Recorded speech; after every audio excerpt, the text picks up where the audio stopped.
સનાતન વૈદિક ધર્મના મહાન આચાર્ય જગતગુરુ શ્રીમદ વલ્લભાચાર્યજી મહાપ્રભુજીના પ્રાગટ્ય દિવસની 13 એપ્રિલના રોજ ભવ્ય ઉજવણી કરવામાં આવશે. જગતગુરુ શ્રીમદ વલ્લભાચાર્યજીએ 500 વર્ષ પૂર્વે ભારતમાં સનાતન વૈદિક ધર્મમાં અદભુત ક્રાંતિ કરી હતી. વેદમાં સ્ત્રી અને શૂદ્રનો અધિકાર ન હતો, પણ શ્રી વલ્લભાચાર્યજીએ વિશ્વને સંદેશ આપ્યો હતો. વલ્લભાચાર્યજીએ વિશ્વને સંદેશ આપ્યો કે શાસ્ત્ર પ્રમાણે સહિત કે ભગવાનની ભક્તિ કરવાનો અધિકાર સ્ત્રી શૂદ્રનો પણ છે. એટલું જ નહીં, પ્રાણી માત્ર ભગવાનની ભક્તિનો અધિકારી છે. તેઓએ યજ્ઞમાં પશુ બલિનો પણ વિરોધ કર્યો હતો અને વિશ્વને ભગવાન પ્રત્યે સ્નેહ, સેવા અને સમર્પણનો દિવ્ય સિદ્ધાંત બતાવ્યો હતો.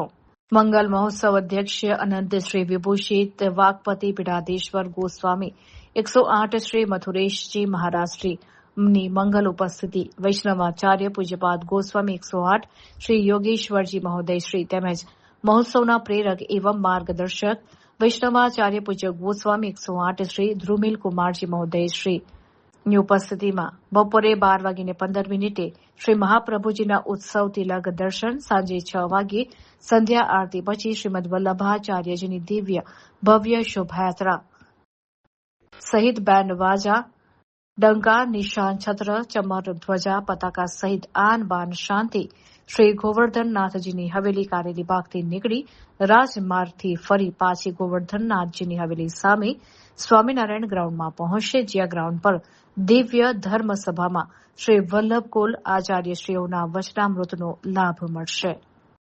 વિસ્તારમાં એટલું જ નહીં, પણ આખા વડોદરાના વિસ્તારોમાં આ વખતે વલ્લભાચાર્ય જયંતિ ખૂબ ઉત્સવ અને ઉત્સાહથી ઉજવાય છે.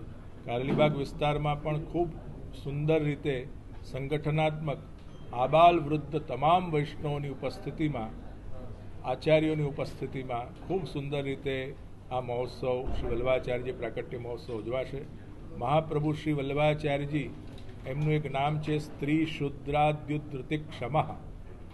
જે લોકો કેટલાક માનતા હોય કે શૂદ્રોને કે સ્ત્રીઓને ભગવાનનો સંબંધ ન થઈ શકે, વલ્લભાચાર્યએ 500 વર્ષ પહેલાં ક્રાંતિ કરી કે સ્ત્રીઓ પણ ભક્તિ કરી શકે છે. ઇવન શુદ્ર હોય, કોઈ પણ જ્ઞાતિનો હોય, એને ભગવાનની નિષ્કામ ભક્તિ કરવાનો પૂર્ણ અધિકાર છે. આ વાતને 500 વર્ષ પહેલાં વલ્લભાચાર્યએ બતાવી. એ જ રીતે ગૌ ભક્તિની પણ વિશિષ્ટતા, શુદ્ધાદ્વૈત બ્રહ્મવાદ જે આપણું વેદાંત છે કે બ્રહ્મ સત્ય છે, જગત પણ સત્ય છે, જીવ એ બ્રહ્મ નથી, પણ જીવ એ ભગવાનનો દાસ છે. દાસોહમ, સોહમ એટલે પોતાનું, હું બ્રહ્મ નહીં, તમે ભગવાનના દાસ છો. એટલે સ્નેહ, સેવા અને સમર્પણનો દિવ્ય સિદ્ધાંત વલ્લભાચાર્યજી બતાવ્યો.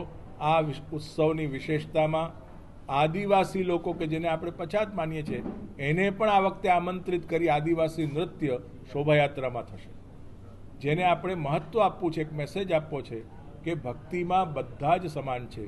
અને સાથે સાથે આ વખતે ગુણગાન, ખાલી શોભાયાત્રા કે એવું નહીં, પરંતુ તાત્વિક ચર્ચા વલ્લભાચાર્યજીના જીવન પર, વલ્લભાચાર્યજીના સિદ્ધાંત પર, વલ્લભાચાર્યજીના સ્વરૂપ ઉપર, સર્વોત્તમ સ્તોત્રમાં જે આપશ્રીનું ખૂબ મનન ચિંતનાત્મક જે આખો એક ગ્રંથ સ્તોત્ર છે, એના ઉપર પણ વિશદ પ્રવચનો અમારા ત્રણના, મારો પૂજ્ય શ્રી મથુરેશ્વરજી મહારાજ, શ્રી યોગેશ્વરજી, બધાના પણ પ્રવચનો થશે. અને એ આપણું આમાં વિશેષતા છે. શ્રી વલ્લભાધીશ. તારીખ 13 એપ્રિલે જગતગુરુ શ્રી મહાપ્રભુજી એમનો 549મો પ્રાગટ્ય દિન છે. એ દિવસે ગોવર્ધનનાથજી કારેલીબાગની હવેલીથી એક ભવ્ય દિવ્ય શોભાયાત્રાનું આયોજન કરવામાં આવ્યું છે.